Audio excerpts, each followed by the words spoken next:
Está no ar.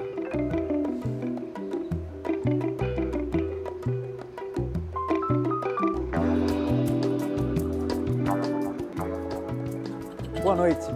O Opinião Pernambuco de hoje dá continuidade à série de programas temáticos da reunião anual da SBPC, que ocorre até sexta-feira no campus da UFPE.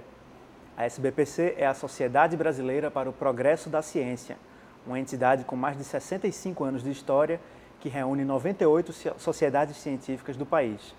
No programa de hoje, apresentado ao vivo da Biblioteca Central da UFPE, a gente vai conversar sobre educação básica. Para o debate, nós convidamos o professor da UFPE, Mozar Neves Ramos, integrante do Conselho Nacional de Educação e ex-reitor desta instituição, a UFPE. Participa também do nosso debate o professor Luiz Fernandes Dourado, da Universidade Federal de Goiás, também integrante do Conselho Nacional de Educação. Como sempre, o público pode participar com comentários e perguntas para o e-mail opiniãotvu@gmail.com, pelo telefone 2126-7399, o DDD para quem vai ligar do interior do estado é 81, e também pelo Twitter, @opiniãope. Boa noite, obrigado pela participação de vocês aqui no Opinião Pernambuco. Queria começar com uma pergunta bem atual. A gente passou nos últimos meses e vem passando ainda por uma série de protestos em todo o Brasil, e uma das bandeiras comuns de todos esses protestos, independente de ideologia, independente de partido ou da falta de partidos, é a questão da educação. Virou até um mote, né? Educação padrão FIFA, escolas padrão FIFA, com essa proximidade dos eventos esportivos da Copa das Confederações e da Copa do Mundo. A partir de agora, com esse clamor popular, com o povo na rua clamando por uma educação melhor, de mais qualidade, mais recursos para a educação, quais são as perspectivas para o nosso país? A gente podia começar com o professor Mozar. Bom, é muito importante registrar que nos últimos 10 anos aumentou muito a escolaridade dos pais, das pessoas no Brasil. Na virada do século, a gente tinha 5 anos de estudo para a média da população de 15 anos ou mais. Hoje a gente chegou a 7,3 anos. Não é muita coisa. Isso não significa, para aqueles que estudaram no passado, o antigo ginasial nem sequer está completo ainda para a média da população brasileira, né? Mas aumentou muito. E isso significa que aqui a percepção da importância da educação também aumentou. Consequentemente, o que no passado, antes, uma mãe passava um tempo na fila para colocar o seu filho numa escola, ter, portanto, acesso à escola, isso já nem se discute mais. O que hoje começa a se discutir não é mais o acesso, mas é a qualidade da educação, a aprendizagem escolar dos seus filhos. Então, hoje, os pais querem saber se seus filhos estão aprendendo, eles estão mais escolarizados, sabem que somente frequentar a escola não basta, tem que aprender. E, para isso, tem que ter professores valorizados e bem informados. Consequentemente, o que a gente observa hoje no país, fruto de uma manifestação espontânea, e isso é fundamental, é que a educação começou a ter um caráter de urgência. Na Coreia do Sul, quando houve a mudança, há 40 anos atrás, de colocar a educação como prioridade, eles instituíram lá um slogan que era febre de educação. Então aqui a gente já começa também a ter a nossa febre de educação. São pais, são famílias, são todos querendo não somente ter acesso até 2016, todos de 4 a 17 anos têm esse direito assegurado. Agora, a gente vai ter que assegurar a questão da aprendizagem. E para isso, passa necessariamente por uma figura central. Professores bem formados, valorizados, salários dignos, plano de carreira e as escolas equipadas com as condições necessárias para a boa relação de ensino-aprendizagem. Professor Luiz Dourado, como o senhor vê, quais são os impactos a curto, médio e prazo desse clamor social por melhorias na educação na ótica do senhor? O que eu gostaria de destacar inicialmente é que, na verdade, esse clamor retrata a nossa democracia, né? Quer dizer, a sociedade se manifestando a partir dos direitos sociais. E se nós considerarmos que a Constituição Federal de 88 trouxe um conjunto de direitos sociais, quer dizer, está inscrito na Constituição Federal, e que nos últimos 10 anos nós tivemos, de fato, mais direitos, né, mais acesso à educação, então a educação ela entrou como pauta, é uma pauta da sociedade. E a minha expectativa é de que esse movimento possa resultar que nós avancemos das políticas governamentais para políticas de Estado. Política em que, na verdade, as políticas educacionais sejam as políticas para a sociedade brasileira como um todo, quer dizer, reivindicação envolvendo pais, estudantes, professores, funcionários, e isso está, ao mesmo tempo, articulado a mudanças na Constituição Federal. Nós tivemos a emenda constitucional 59, que ampliou a educação obrigatória, que antigamente era só ensino fundamental. Agora, como diz o professor Mozart, vai dos 4 aos 17 anos. Então, nós temos aí enormes desafios. Só para se ter uma ideia, hoje a nossa cobertura nacional no tocante a matrículas líquidas no ensino médio é de 50%. Então, nós teremos que duplicar o ensino médio até 2016. Quando o senhor fala em matrículas líquidas e 50%, quer dizer que na idade de estar no ensino médio, só 50% da população está matriculada, é isso? Isso é a média brasileira, e se nós considerarmos os indicadores do Norte e do Nordeste, eles estão um pouco abaixo, cerca de 43%.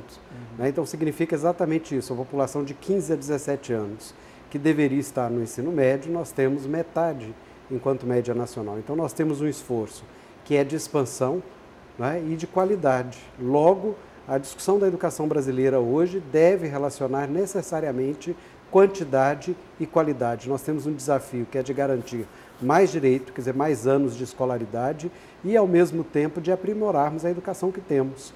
E aí, concordando também com o professor Mozart, eu acho que a grande questão é a valorização dos profissionais da educação. E essa valorização envolve, sim, condições objetivas de trabalho, salário, carreira, e formação inicial e continuada. Eu acho que esses são grandes desafios do Estado brasileiro. E o clamor popular traduz isso. É natural que, à medida em que você avança nos direitos, a população sintonizada e percebendo a importância da educação para a inserção social, para uma vida cidadã, ela passa a defender cada vez mais. Então, quanto mais manifestação, isso é um sinal, contraditoriamente, de que o Estado está avançando na sinalização de políticas, mas precisa avançar ainda mais. Então, acho que o clamor das ruas é este, Educação pública, de qualidade para todos. E eu acho que esse é um desafio para o Estado brasileiro. Um dos debates nacionais atuais a respeito desse tema diz respeito à questão dos royalties do petróleo, Essa votação foi adiada para, acho que a segunda semana de agosto na Câmara Federal. No retorno, No retorno desse recesso que eles têm. Como vocês veem essa discussão? Esse recurso que vem dos royalties do petróleo é importante? Há também, eu acho que uma grande expectativa em relação a isso quando há outros passos também, acho que são concomitantes, na melhoria da nossa educação no Brasil de um modo geral. Como o senhor vê essa discussão? Naturalmente, esse é um caminho, um dos caminhos principais para fazer com que a gente saia dos 5,3% do PIB. PIB, para quem não é da área, é exatamente a riqueza produzida pelo país. Hoje, 5,3% dessa riqueza é destinada à educação como um todo, da educação básica ao ensino superior. E é um nível baixo em comparação com outros países. Os economistas, eles não concordam com a gente aqui sobre isso, porque eles dizem o seguinte, que países como a Finlândia, a Alemanha, que estão hoje, oferecem uma boa educação, 4, 4,2%, 4,4% do PIB. Há uma questão que precisa ser colocada. Nesses países não tem a dívida histórica que a gente tem ainda com a nossa educação. Esse é o primeiro ponto. Eles não passaram por escravidão, não tem 13 milhões de analfabetos plenos de 15 anos ou mais, como o Brasil tem hoje ainda. E esse é um grande desafio a ser enfrentado. Como o professor Dourado disse, na verdade, a gente tem que trabalhar para que todos tenham educação de qualidade, não só para alguns. Então, a luta para que a gente chegue a 10% do PIB, e o que hoje está exatamente colocando como grande debate é o financiamento, porque é uma palavra chave, porque a questão é 10% de dinheiro do PIB, de dinheiro público para a educação pública. E o que está se colocando, se discutindo, é 10% do PIB de dinheiro público para a educação.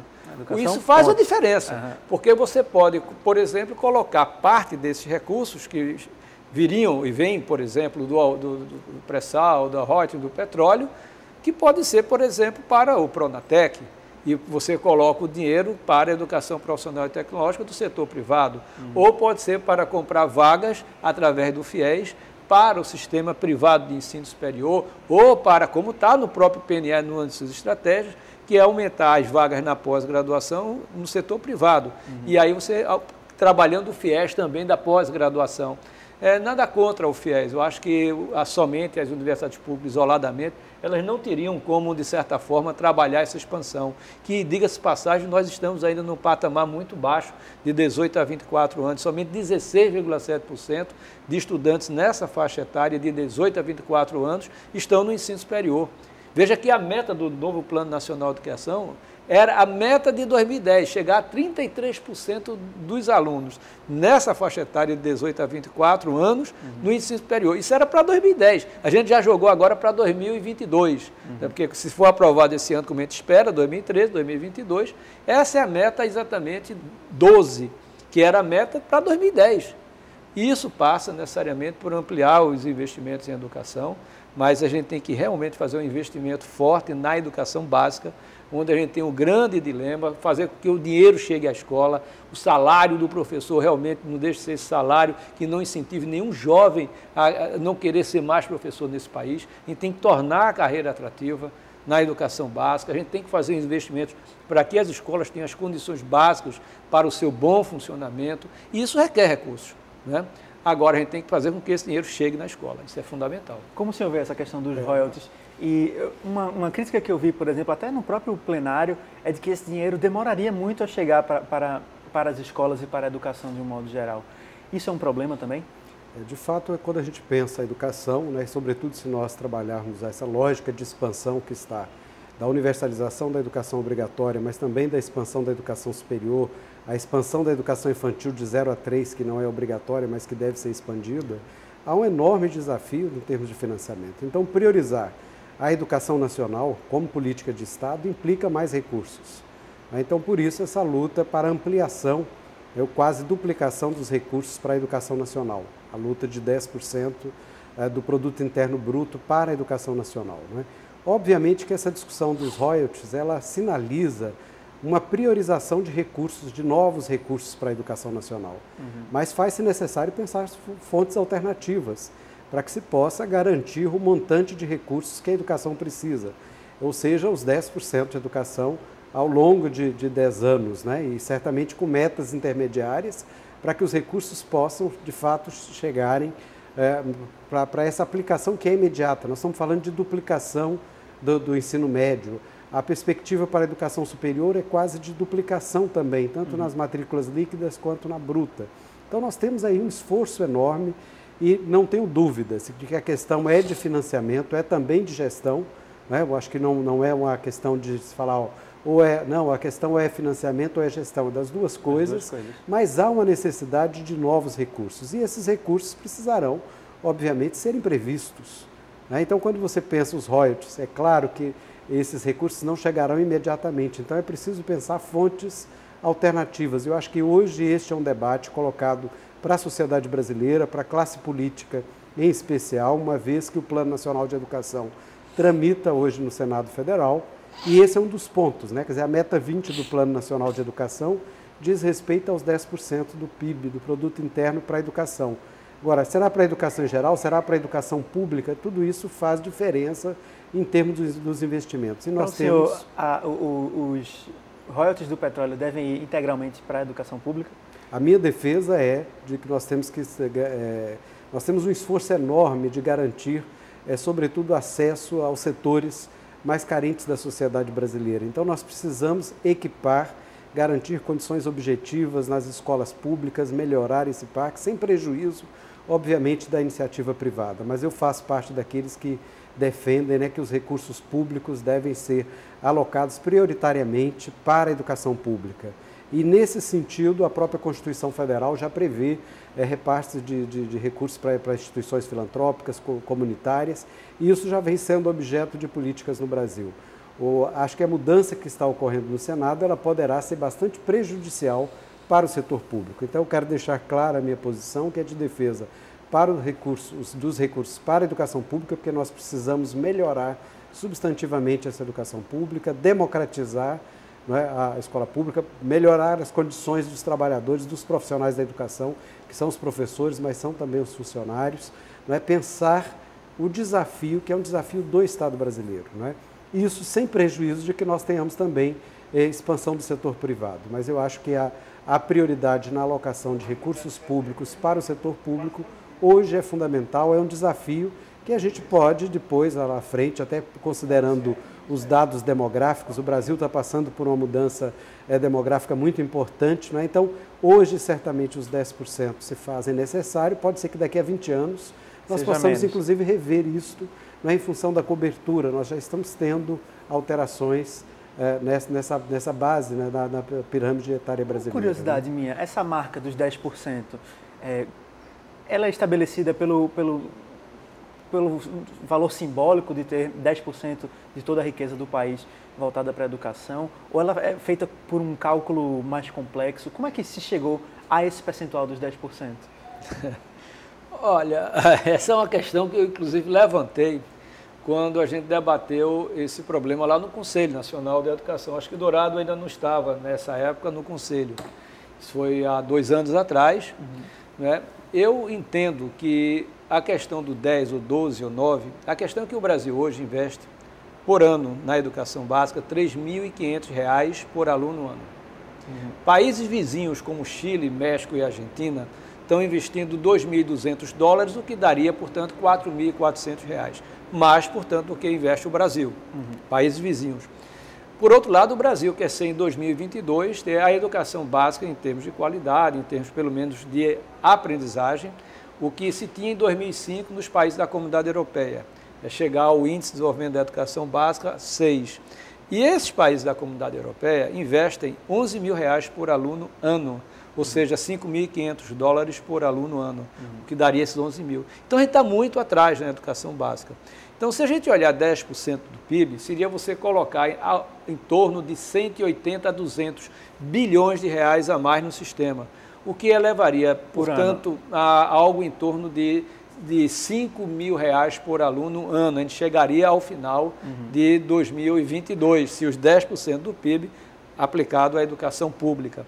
Então, na verdade, esse valor, se a gente for olhar para o tamanho do desafio, ele é importante, mas ele ainda, para o tamanho do problema, como disse bem o professor Dourado, a gente tem que ampliar a oferta de creche, a gente vai ter que universalizar a pré-escola e o ensino médio. Isso vai ser um desafio enorme. Os professores terem um salário, um piso salarial que seja respeitado e um plano de carreira que o estimule a continuar na carreira. Isso vai exigir realmente mais recursos. As escolas hoje são muito díspares do ponto de vista de equidade, do ponto de oferta educacional dos seus insumos. Eu fui o relator do CAC, do Custo Aluno de Qualidade, lá no Conselho. Até hoje o CAC, que define esses insumos necessários a cada uma das etapas e modalidades da educação básica, ainda não foram homologados. Então, pelo Ministério da Educação. Então, a gente tem desafios ainda importantíssimos a serem vencidos, que requerem mais recursos, mas, como eu disse, concomitantemente a essa ampliação, que os 10% vai levar em torno a chegar a uns 5.500 reais por aluno ano ao final do processo. Portanto, não é nada de soltar fogo, mas é algo importante. Mas ele tem que chegar na escola. Hoje, parte desses recursos ficam pelo meio do caminho. É porque eu vi, por exemplo, recentemente, uma fala do senador e professor Cristóvão Buarque, e ele falava assim, se a gente pegar hoje e amanhã destinar os 10% para a educação, a gente não vai chegar aos resultados que a gente deseja, porque tem um problema de gestão grande também aí, né? Não é só ter o dinheiro, é capacitar também o sistema educacional, de modo geral, a gastar, a utilizar esse recurso. É por aí? Isso faz sentido? Eu acho que, na verdade, primeiro gostaria de focar que a questão é de financiamento, sim. Né? Obviamente que nós precisamos aprimorar os processos de gestão. Eu acho que nos últimos anos nós temos tido mudanças substantivas nessa área, tanto no que diz respeito à articulação entre os entes federados, que ainda é um esforço enorme, quando eu digo a relação entre a União, estados e municípios, né, nessa perspectiva de se aprimorar isso. Quer dizer, então, acho que passa também pela questão da gestão, mas eu penso que a questão ela é muito mais complexa, não é? E, na verdade, não dá para, com esse discurso da gestão, nós ignorarmos a necessidade do financiamento já. Né? Quer dizer, essa perspectiva, eu acho que o Bozar sinalizou muito bem, quer dizer, obviamente que esses não são os recursos ideais, mas significa, no caso da educação brasileira, uma mudança substantiva ao longo de uma década, né? É quase uma duplicação de recursos, né? Mas nós temos também esforços muito amplos a serem efetivados. Então, essa discussão dos 10%, né, ela vem sendo feita pela sociedade brasileira, não é? Quando se estabeleceu um projeto da sociedade brasileira para o Plano Nacional de Educação em 99, já se defendia 10% para a educação. As discussões do custo aluno-qualidade, né, quer dizer, são discussões que ajudam a balizar, né, de se pensar mesmo quais são os coeficientes hoje para financiar a creche, que tem um custo muito mais elevado do que o ensino fundamental, né, a relação do ensino fundamental com o ensino médio. Quer dizer, então, todas essas questões, elas sinalizam, sim, para a necessidade, né, de ampliação dos recursos. E esse patamar, ele tem, obviamente, uma sinalização simbólica, né, porque significa um esforço do Estado brasileiro na duplicação de recursos, mas ele também tem um conjunto de instrumentos, né, de verificação da necessidade deste impacto, desta priorização para a educação nacional, para que nós possamos nos aproximarmos, inclusive, dos países aqui que já, por exemplo, a Argentina já universalizou a educação básica há muitos anos, o Uruguai já o fez. Então, essa é uma dívida do Estado brasileiro, não é? E certamente recursos, como eu disse, financiamento é fundamental, essa duplicação de recursos e a melhoria, não é, do padrão de gestão. E Professor, nesse sentido... a gente tem que fazer um breve intervalo, a gente volta ao tema da educação e do financiamento no próximo bloco. A gente chama o público novamente a participar do programa com perguntas e com comentários para o e-mail opiniãotvu@gmail.com, pelo telefone 2126-7399, o DDD é 81 para quem vai ligar do interior do estado, e tem também o Twitter que é @opiniãope. A gente volta em 2 minutos.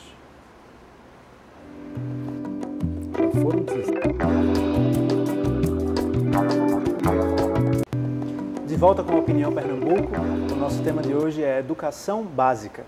Para o debate, convidamos o professor da UFPE, Mozar Neves Ramos, integrante do Conselho Nacional de Educação e ex-reitor da UFPE. Participa também do nosso debate o professor Luiz Fernandes Dourado, da Universidade Federal de Goiás, que também integra o Conselho Nacional de Educação. O público pode participar com comentários e perguntas para o e-mail opiniãotvu@gmail.com, pelo telefone 2126-7399, o DDD é 81 para quem vai ligar do interior do estado, e também pelo Twitter @opiniãope. No bloco anterior a gente falava sobre essa questão do financiamento da educação brasileira. Uma crítica que é frequente e que está muito em debate com essa história do novo pacto federativo que se discute é o financiamento por parte de estados e municípios da educação que lhes cabe, segundo a nossa própria Constituição. Isso é um problema no Brasil de hoje. Os estados e municípios eles estão com dificuldade para financiar e para oferecer uma educação pública de qualidade para o público. E por que isso ocorre? Bom, isso tem uma questão histórica. Tudo que é arrecadado pela União em termos de impostos tem 2 caminhos. Esses impostos eles são compartilhados com estados e municípios. E a outros são exclusivos da União. Na década de 80, antes do governo de Itamar, do que era arrecadado pela União, 80% do arrecadado era compartilhado com estados e municípios. Veio Itamar, Fernando Henrique, Lula. O que aconteceu? A área econômica gradualmente foi mudando esse perfil. Hoje, somente 20% é compartilhado com estados e municípios. Não é à toa que a boa parte dos municípios vive de Fundeb e do Fundo de Participação Municipal, do FPM. Então, se não houver uma forte participação da União nesse processo, é muito difícil para a larga maioria dos municípios, por exemplo, cumprir a lei do piso salarial do professor. Então, a União, e aí toca um ponto que o Dourado chamou com bastante propriedade a atenção, que é o regime de colaboração entre a União, estados e municípios, definindo a responsabilidade de cada um, inclusive financeira. O que a gente tem hoje muito ainda é o governo, isso nos diferentes governos que ao longo da minha vida eu venho acompanhando. Normalmente o MEC trabalha muito as macropolíticas e O que deveria ser de colaboração termina sendo ou você adere ou não adere. Então termina, muitas vezes, perdendo experiências muito importantes, significativas dos municípios, porque a política já vem moldada do próprio governo central. Isso nos diferentes governos. Quando eu acho que a gente deveria, na verdade, trabalhar mais a cooperação, a colaboração, ver aquelas iniciativas que estão dando certo, potencializá-las, né, criar mecanismos de inovação, de criação. Eu acho que o governo federal ele devia ser mais indutor de macropolíticas a partir de um regime de colaboração, até porque, como eu disse, quem está com a grana hoje é o governo federal. Como o senhor vê isso, essa concentração de recursos na União? Aí o governo, por exemplo, dá isenção de imposto para a compra de eletrodomésticos e o recurso que iria para o Estado ou para o município deixa de ir. E ele tem lá a obrigação de pagar o salário do professor, de oferecer uma escola boa para o público do Estado ou do município.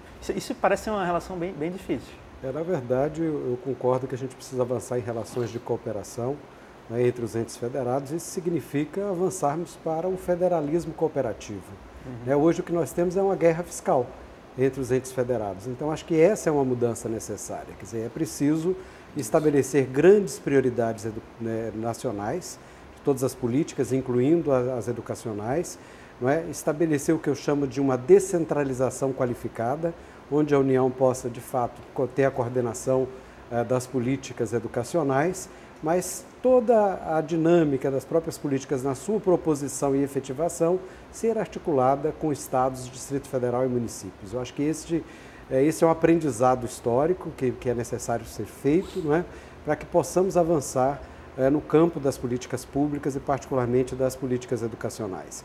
Hoje nós temos a vinculação de recursos, no caso da área educacional, com 25% para estados e municípios e 18% para a União. Mas, ao mesmo tempo, nós temos algumas travas, como a lei de regularidade fiscal, né? Quer dizer, que acaba... Responsabilidade fiscal, né? A lei de responsabilidade fiscal, né? Ao mesmo tempo, nós temos um esforço que foi que é o Fundeb, né? Que é um fundo para a educação básica, que cria, de fato, uma melhor equalização na questão de uso dos recursos, mas temos um desafio enorme que é, de fato, estabelecermos uma relação de maior colaboração e cooperação entre os entes federados, de modo que a proposição de políticas, né, a coordenação possa ser feita pela União, mas em parceria, em articulação com os municípios. E, certamente, né, considerando muito de políticas exitosas que nós temos municípios que têm experiências muito interessantes, estados, e tudo isso deve contribuir, sobretudo no caso da educação básica, porque quem responde pelas matrículas no setor público, e no caso da educação básica o setor público assume mais de 80%, não é? São estados e municípios. Então, para isso nós precisamos, muito rapidamente, de fazermos uma discussão que não tem avançado no Congresso Nacional, que é de uma reforma tributária. É uma reforma tributária que você possa garantir condições para que esses mais de 5.500 municípios e as 27 unidades da federação, né, tenham aí condições de partilhar, de fato, do conjunto de recursos. Então, acho que há um esforço mesmo de pensarmos essa relação do governo central com os governos subnacionais, né, de se pensar, e a melhor maneira seria de uma reforma tributária, onde nós tivéssemos uma relação entre a descentralização das atividades e a descentralização dos recursos, porque senão corremos o risco, né, de termos um processo de desconcentração, que a gente vivenciou isso muito no caso dos municípios, sobretudo com a educação infantil. Você repassa atribuições, mas os municípios não têm as condições objetivas, e aí acaba às vezes tendo essa condição por outras formas, pelo repasse de recursos federais, mas eu acho que é um esforço de pensar, bom, temos um desafio enorme, né, de expansão da educação, de melhoria da qualidade, e o que precisamos mudar na relação entre os entes federados para termos uma ação de concertação, de cooperação e de maior solidariedade entre esses entes federados para, juntos, Estado, quer dizer, União, Estados, Distrito Federal e municípios, encamparmos essa expansão da educação brasileira na educação básica e superior. Outro tópico frequente nesse debate sobre educação e sobre a educação básica diz respeito à formação do professor, né? A gente falou aqui algumas vezes, por exemplo, de países que têm resultados melhores do que o Brasil na educação, O exemplo que me vem à cabeça é o da Finlândia, que hoje eu acho que deve ser o país com a melhor educação básica do mundo, e onde o professor tem uma carreira super valorizada, é uma formação até difícil. Muita gente até tenta ser professor e não consegue, e é uma carreira bem paga e tudo mais. A formação do professor é um aspecto fundamental para a gente dar esse pulo na qualidade da educação. A gente tem avançado nesse sentido. O que é que falta fazer para que a gente faça com que o jovem, por exemplo, queira ser professor e tenha a certeza de que vai ter uma carreira valorizada e boa e decente? Você tocou no ponto que é um pouco mais acima do que a questão da formação, que é a atratividade. Uhum. A atratividade pela carreira do magistério, hoje eu diria que é o grande desafio brasileiro. Tornar a carreira do magistério objeto de desejo da nossa juventude. Uhum. País sem bons professores não tem futuro. Na minha opinião, o Brasil coloca na sua grande agenda de prioridade a questão da atratividade, da valorização e da formação do professor.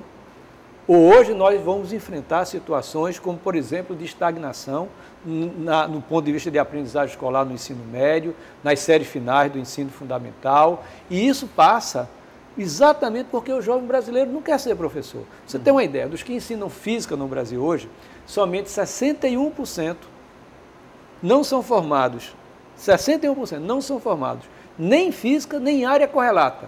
Ou seja, é o geógrafo que está dando aula de física. Em química, 44%. Em matemática, 42% dos que ensinam matemática não foram formados nem em matemática, nem em área correlata. Por quê? Porque são áreas estratégicas, nós não estamos conseguindo atrair a juventude. E por quê? O salário inicial muito baixo no Brasil, o salário de um professor, em média, é 40% menos do que de outros profissionais com a mesma escolaridade ou titulação. Em termos absolutos, em média no Brasil se ganha R$ 1.800 um professor, em média, enquanto outros profissionais com a mesma titulação ganham R$ 2.800.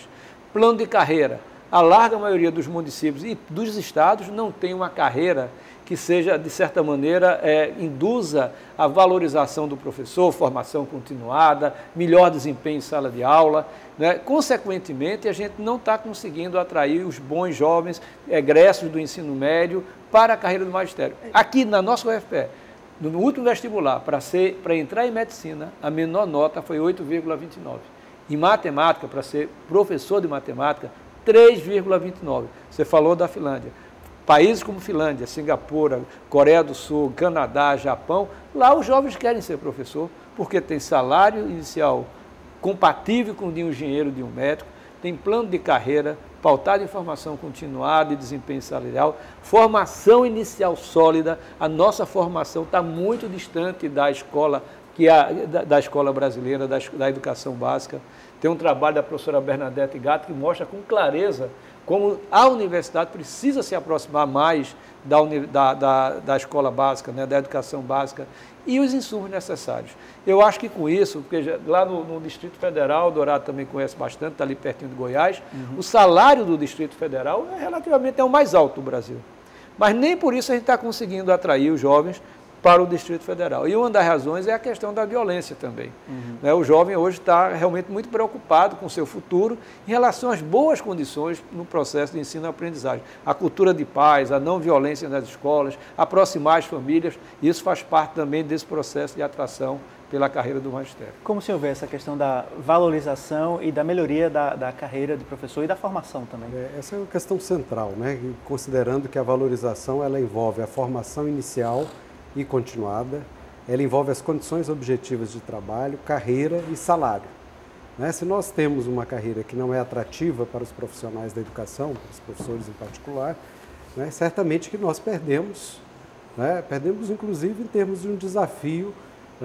Veja, nós temos que expandir a educação, vamos precisar ampliar o número de professores e professoras, né? E ao mesmo tempo temos uma carreira que não traz nenhum valor para esse profissional. Então, a primeira grande questão é por que valorizar esse profissional? Né? Eu acho que essa é uma questão crucial quando se discute a priorização da educação. Então, para nessa mediação do processo de ensino-aprendizagem, o professor tem um papel singular, Então, há necessidade, e os países, e o exemplo de Singapura é isso, quer dizer, além de bons salários, você tem condições objetivas de trabalho, o que implica laboratórios, o que implica bibliotecas, né? Quer dizer, essas questões, esses tempo para o insumos, professor estudar, né? Esses insumos intervêm muito diretamente na qualidade do exercício do profissional, porque, na verdade, nós já temos um descompasso geracional entre professores e estudantes, não é? Quer dizer, se esses profissionais não tiverem uma formação ampla, uma formação inicial ampla, o que implica uma relação,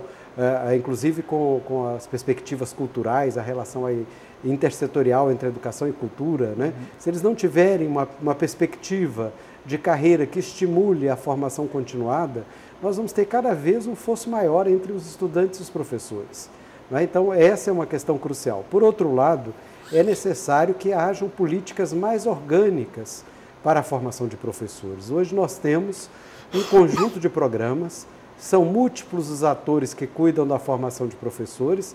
Nós vamos ter, por exemplo, a CAPES, que trabalha com formação de professores, nós vamos ter a Secretaria de Educação Básica, só para dar dois exemplos no Ministério da Educação. Quer dizer, o problema não é estar em muitos espaços, é exatamente a necessidade de que haja uma maior organicidade nessas políticas de formação. Então, acho que o governo brasileiro deve centrar mais esforços no sentido de consolidar uma política nacional de formação de professores, né? Há esforços nesse sentido, né? Mas é preciso consolidar isso e, certamente, verticalizar mais os programas. Não é pela quantidade de programas que nós vamos alcançar o maior número de professores. E a articulação entre os entes federados é fundamental. Então, a todo momento, nós remetemos essa questão à relação educação e federalismo, a um federalismo cooperativo, né? Quer dizer, então, são questões cruciais hoje para a educação brasileira. Ampliar os recursos e não considerar uma nova perspectiva de formação para os professores pode ser um grande limite nessa revolução que o Brasil precisa fazer. E, nesse sentido, as universidades, as faculdades também têm que repensar o seu papel formativo. Eu acho que a pesquisa que o Mozart fez referência, ela traz alguns indicadores que são realmente importantes para nós pensarmos isso. Há uma necessidade de uma articulação maior entre educação superior e educação básica.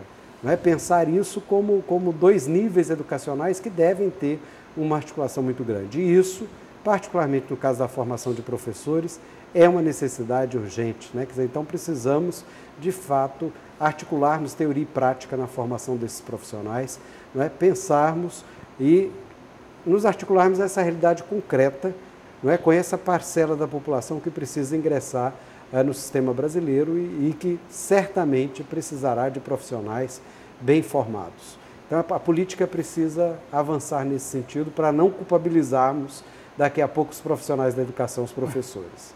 Eu queria trazer um pouco já da participação do público, a gente está no finalzinho desse segundo bloco. Tem, por exemplo, a participação de Orley Galindo, que é do bairro da Imbiribeira, aqui no Recife. Ele diz, segundo uma reportagem da revista Veja, a verba da educação no Brasil é suficiente, não precisa de investimento. O problema é administrativo. Toca um pouco naquela questão que a gente falou no bloco anterior. Os senhores concordam com isso? Pelo visto, não, né? Pelo que a gente falou aqui, não. Não, claro que não. Eu conheço bem esse trabalho, é uma visão de uma pessoa muito específica, que escreve na revista Veja, né? E, naturalmente, a gente sabe, como nós falamos aqui, e os números são muito claros, você investir R$ 3.500 por aluno ano na educação básica, pergunta a qualquer cidadão brasileiro se esse é um dinheiro compatível. Obviamente que não. E, digamos, alguns dos economistas que acham que o problema é de gestão, eu pergunto, com R$ 3.500 você conseguiria dar uma boa educação ao seu filho no Colégio Santa Cruz, em São Paulo, que é um grande colégio em São Paulo? Aí ele me responde, não, mas espera aí, Colégio Santa Cruz é outra coisa. Eu disse, não é outra coisa. Eu espero que todo cidadão brasileiro tenha uma escola de boa qualidade, que pague por essa escola, ou o governo possa financiar uma escola de boa qualidade. Com R$ 3.500 por ano, você não faz nenhuma mágica. Isso significa menos de R$ 300 por aluno ano. Que não é nem a mensalidade de uma escola particular, não é isso? Exatamente. Então, ainda precisamos, sem contar aquilo que nós falamos antes, que é a questão da dívida histórica, que parte desse dinheiro, quando ele diz o cálculo de R$ 3.500, por exemplo, alfabetização de adultos, que nesses países, como você citou, Finlândia, Singapura, já não tem mais esse problema. No Brasil nós temos 13 milhões de analfabetos plenos, fora os funcionais, né? Agora, há algumas questões de gestão, por exemplo, o que a gente não tocou aqui, mas acabar, em pleno século XXI, acabar com essa história de estar indicando diretor de escola por razões políticas. Isso tem que acabar. Um diretor de escola hoje tem que gerir dinheiro público, que vem do MEC, que vem da secretaria, ele tem que ser uma pessoa que tem que trabalhar relações interpessoais, trazer as famílias, formar conselho de pais, conselho de gestores. Quer dizer, eu acho que a gente tem que profissionalizar a gestão e acabar com a ingerência política na indicação, por exemplo, de diretores de escola. Isso tem que acabar. Esse é um aspecto que eu queria tocar no próximo bloco, da necessidade ou não de mais democracia no nosso ambiente escolar e nas nossas escolas. Mas a gente deixa essa pergunta para o próximo bloco. A gente chama o público mais uma vez a participar do programa. A gente quer que você participe com perguntas e comentários para o e-mail opiniãotvu@gmail.com, pelo telefone 2126-7399, lembrando que o DDD é 81, se você for ligar do interior do estado, e também pelo Twitter, @opiniãope. A gente volta em 2 minutos.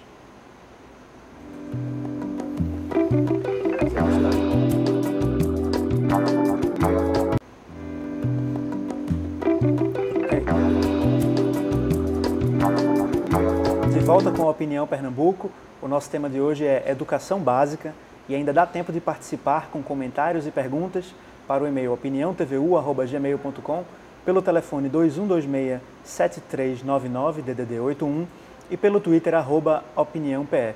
No bloco anterior a gente deixou essa pergunta no ar, né, sobre, o professor Mozart falou sobre acabar com essa história de indicações políticas nas diretorias das escolas e tal. E uma coisa que, por exemplo, o movimento dos professores sempre reivindica é por mais democracia nas escolas, por mais participação na gestão, na direção das escolas de um modo geral. Queria saber como vocês veem isso, qual é a situação atual do Brasil nesse sentido, se é necessário aprofundar isso e quais são os impactos disso na nossa educação. Vou continuar rapidamente, porque eu acho que o Dourado certamente tem muito contribuir nessa pergunta, mas eu lembro que, inclusive, na meta 19 do novo Plano Nacional de Educação, já se prevê a profissionalização da gestão, a questão da escola democrática. O que é uma escola democrática? Quando você tem os conselhos bem formados, né, os conselheiros acompanhando as contas, o desenvolvimento da escola, prestação de contas, é um bem público que não é do governo, é da sociedade. E, como tal, precisa se responsabilizar e dar transparência daquilo que está fazendo. E para isso você tem que ter um diretor bem formado, né? Eu defendo muito a escola de gestores. Um gestor de uma escola, ele tem que ser certificado a ser um diretor, saber com relações interpessoais, tecnologia de informação, a questão contábil.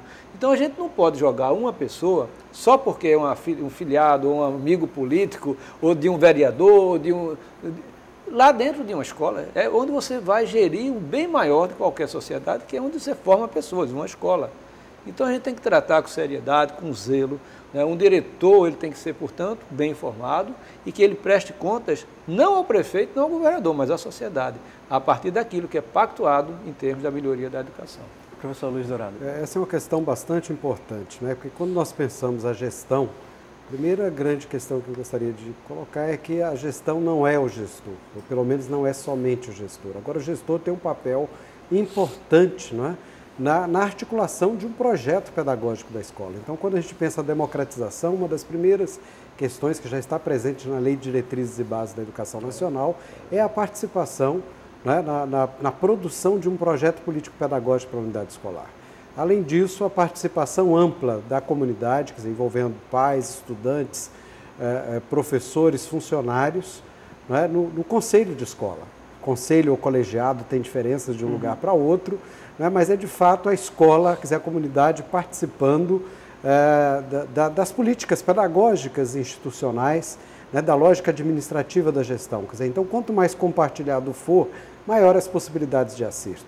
Né? Quer dizer, acho que nós temos vários exemplos no Brasil, de norte a sul, em que escolas em que tem uma participação ativa dos pais, dos estudantes, dos professores, dos funcionários, ela tem uma dinâmica diferente, ela tem uma performance distinta e isso interfere, inclusive, no rendimento dos estudantes. Porque, na verdade, se discute por exemplo, desde o cardápio da merenda escolar, não é? Quer dizer, a forma de organização das atividades pedagógicas, a priorização que se faz no ensino, quer dizer, a prestação de contas, não é? Hoje há um conjunto de recursos que chegam diretamente à escola, não é? Que o gestor precisa lidar com isso, mas se ele lida tendo um colegiado, um conselho, em que ele discute essas questões, as possibilidades de acerto são muito maiores. Porque algumas escolas, inclusive, elas podem fazer pequenos reparos, né? Pode estabelecer algumas prioridades, e eu acho que essa discussão coletiva ela é fundamental.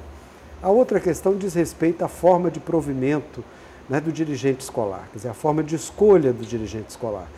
É sabido, e eu concordo, quer dizer, a tradição do Estado brasileiro, a tradição patrimonial, clientelista, né, é essa de transformar o diretor da escola num cabo eleitoral, não é, de um prefeito ou de uma Câmara de Vereadores ou de deputados, quer dizer, e essa é uma questão que precisa de fato mudar na realidade brasileira. Há necessidade de nós contarmos com a participação da sociedade na escolha desse profissional e também com processos formativos.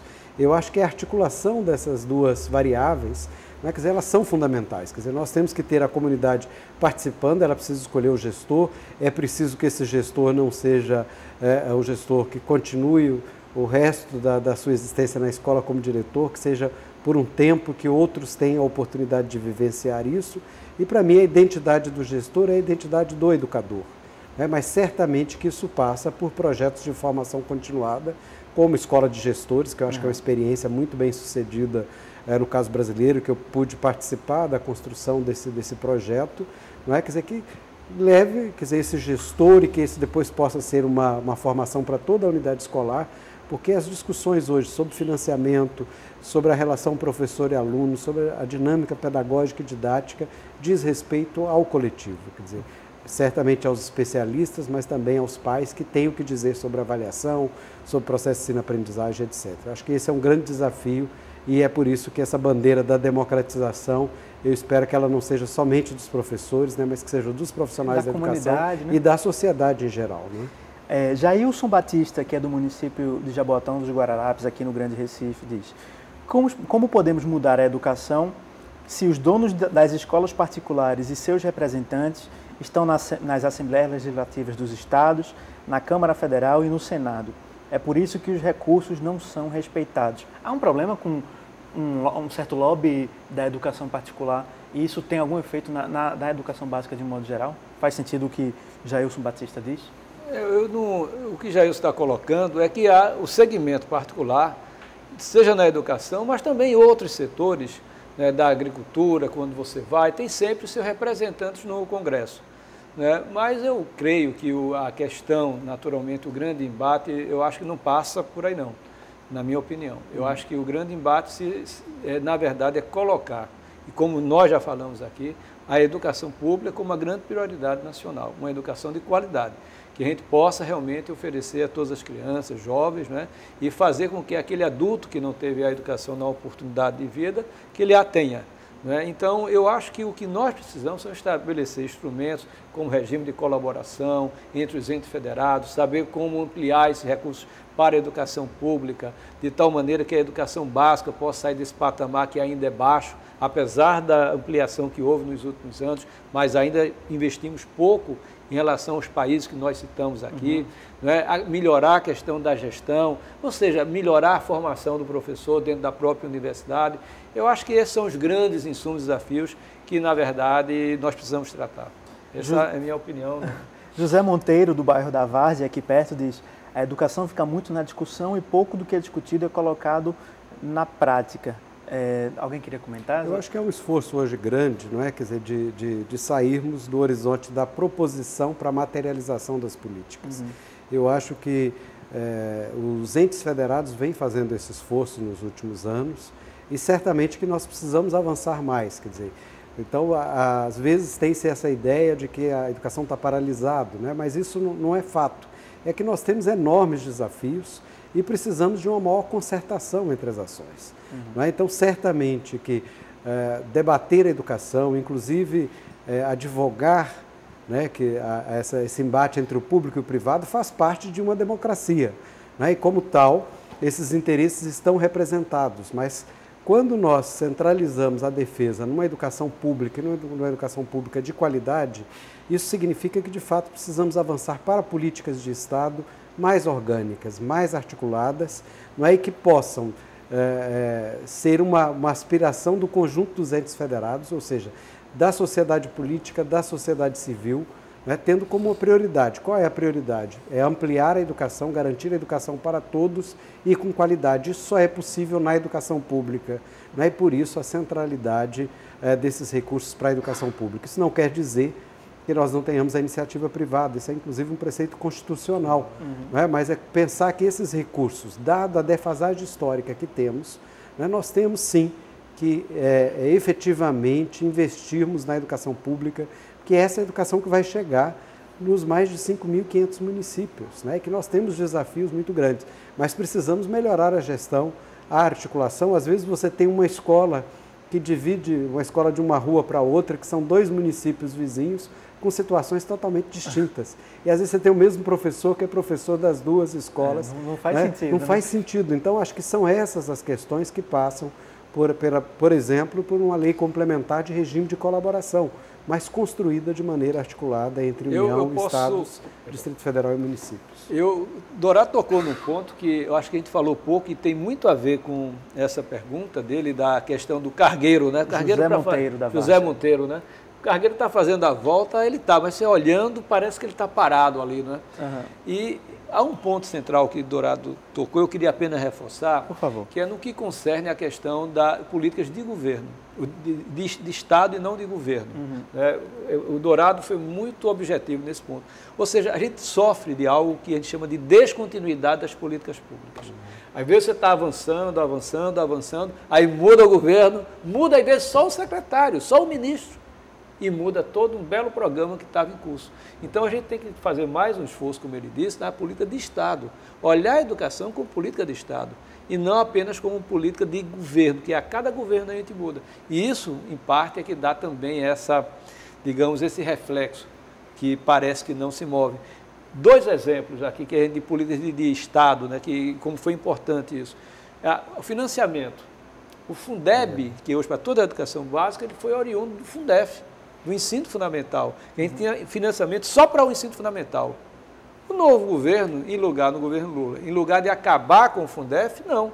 Pegou o Fundef e construiu para toda a educação básica. Avaliação. O Dorado é um especialista também nessa área. Você tinha antes o SAEB, Sistema de Avaliação da Educação Básica, que era mostrar, né, para você saber a ideia de como estava o Estado. Uhum. Do SAEB veio o Prova Brasil. Você tem hoje como a avaliação está em cada escola do país. Né? Quer dizer, então eu acho que aquelas políticas que de alguma maneira não destruíram, mas aperfeiçoaram aquilo que foi construído, isso ajuda muito a andar na velocidade que o ouvinte colocou. Eu só tenho tempo para mais uma pergunta e tem que ser uma resposta bem rapidinha, que é a de Sérgio... Para o Dorado, que é o nosso convidado aqui. Sérgio, do bairro de Boa Viagem, né? Ele disse: se forem destinados 100% dos royalties do petróleo para a educação, o Brasil conseguirá atingir 10% do PIB destinado à educação? A proposta que está na Câmara é de 75% dos royalties para a educação e os 25% restantes para a saúde. Mas, de qualquer forma, acho que é uma resposta bem objetiva, né? Com isso, a gente chega aos 10%? Não será suficiente. É preciso de novos recursos, né, para chegarmos aos 10%, mas certamente que essa alocação de recursos é fundamental. Ok, nosso tempo acabou. Eu agradeço pela... Passa rápido, né? Passa rápido demais. Agradeço a oportunidade. Agradeço pela participação de vocês, Obrigado. Agradeço muito pela participação do público. A gente não conseguiu ler todas as perguntas, então só queria fazer o registro do contato de Cláudio Roberto, Eduardo, que é do bairro do Rosarinho, Rosiane Lima, Paulo, que é do município de Paulista, e várias outras pessoas que participaram. Opinião Pernambuco termina por aqui. Muito obrigado por assistir e até amanhã com mais debates da reunião da SMPC. Boa noite.